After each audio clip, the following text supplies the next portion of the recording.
अगर आपको टैक्स से परेशानी है तो ये वीडियो आपके लिए है। दोस्तों सुनिए ध्यान से।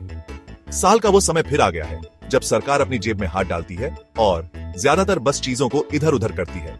लेकिन इस साल का केंद्रीय बजट बुरा नहीं है। वित्त मंत्री को इस बार हमारी याद आई। मिडिल क्लास खुश हो जाओ, 12 लाख रुपए तक की आय पर कोई टैक्स नहीं। हाँ, पहले से पूरे 5 लाख रुपए ज्यादा। सोचो कितने समोसे खा सकते हो। ठीक है, हो सकता है कि हर किसी का बजट समोसे के इर्द गिर्द न घूमता हो, हालांकि ऐसा होना चाहिए। लेकिन सच में ये टैक्स में राहत बहुत बड़ी बात है। इसका मतलब है आपकी जेब में ज्यादा पैसे, यानी किराया और राशन जैसी चीजों पर खर्च करने के लिए ज्यादा पैसे, साथ ही नए टैक्स स्लैब और ज्यादा रिबेट लिमिट। ये सुनकर तो अकाउंटेंट भी मुस्कुरा देगा। और सुनिए ध्यान से, क्योंकि अभी और भी बहुत कुछ है। वो टैक्स रिटर्न भरने का झंझट याद है? हाँ, अब आपके पास 2 की बजाय 4 साल है। हाँ, आलस करने के लिए दुगना समय। देखिए, मैं ये नहीं कह रहा कि ये सबसे रोमांचक खबर है, लेकिन हर छोटी बड़ी चीज मायने रखती है ना? ये बजट अच्छी शुरुआत है। ये पुराने जीन्स में 2000 का नोट मिलने जैसा है। उम्मीद नहीं थी, पर खुशी तो हुई ना।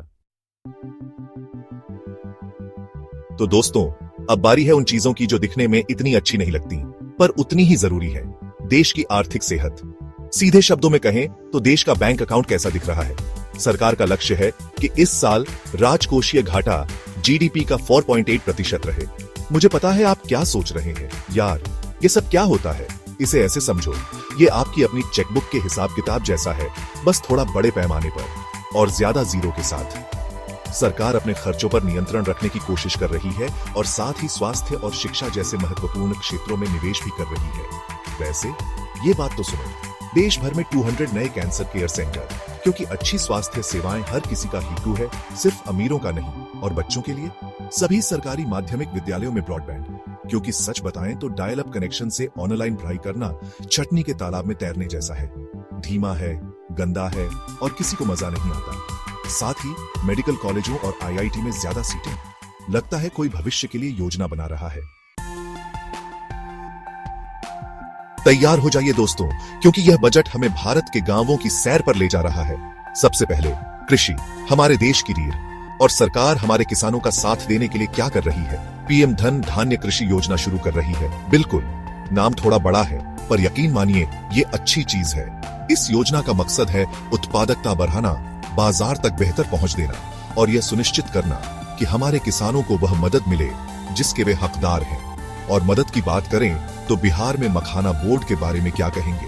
हाँ, उन छोटे छोटे मखाना स्नैक्स के लिए एक पूरा बोर्ड। किसे पता था कि ये चीजें इतनी बड़ी डील है। लेकिन रुकिए, अभी और भी बहुत कुछ है।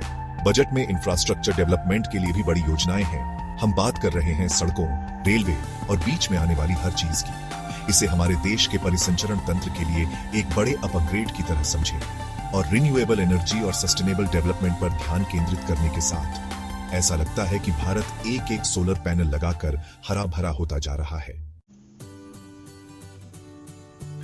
तो दोस्तों, ये है हमारे केंद्रीय बजट विश्लेषण का आखिरी राउंड और यकीन मानिए ये वाकई दिल को छू लेने वाला है। सरकार इस साल सामाजिक कल्याण पर बहुत जोर दे रही है, जिसमें समावेश और समाज के सबसे कमजोर वर्गों को सशक्त बनाने पर ध्यान केंद्रित किया गया है। सबसे पहले गिग वर्कर्स। आप जानते हैं, डिलीवरी ड्राइवर, फ्रीलांसर जो हमारी अर्थव्यवस्था को गतिमान रखते हैं लेकिन अक्सर अनदेखा कर दिए जाते हैं। तो यह बजट उनके लिए है, पहचान पत्र और ई श्रम पंजीकरण की योजनाओं के साथ, क्योंकि हर किसी को सुरक्षा का ही क्यों है, चाहे उनकी रोजगार स्थिति कुछ भी हो। और सुरक्षा की बात करें तो सामाजिक न्याय और विकलांग कल्याण कार्यक्रमों को बढ़ावा देने के बारे में क्या कहेंगे। यह उन लोगों के लिए एक बड़े गर्मजोशी भरे आलिंगन की तरह है जिन्हें इसकी सबसे ज्यादा जरूरत है। लेकिन रुकिए, अभी और भी बहुत कुछ है।